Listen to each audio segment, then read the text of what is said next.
समस्त को नमस्कार। आज प्रोग्राम सशक्त ओडिशा एम्पावर ओडिशा तो यहाँ जो होती मार्गदर्शिका जो बंधु जो भाई माने सब ये अच्छा समस्त विषय भी अवेयरनेस अच्छी। तो मधुबाबू को कथा कहतु कि गोपबंधु कथा कहतु कि महात्मा गांधी कथा कहतु कि एवं सरकार कथा भी कहतु समस्त से गोटे स्लोगान जे जदि पुरपल्ली रु महिला माने सशस्त्रीकरण हे लोक मैंने सचेतन हे लोक मैंने जदि समस्ते रोजगार करेंगे ताहले ही ओडिशा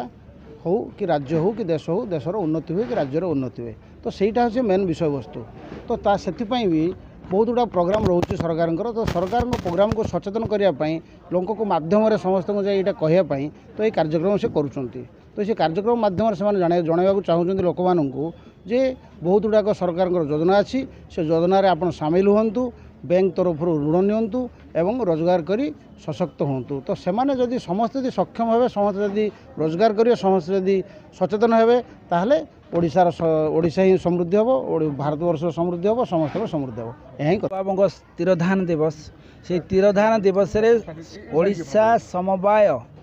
आंदोलन बा समवाय संस्था सृष्टि करिवार से आद्य प्रवर्तक थिले तांको ठारू सृष्टि होइथिला। तापरे समवाय आज केमिति ग्रामांचल रे महिला मानक सब क्षेत्र में सशक्त करिवो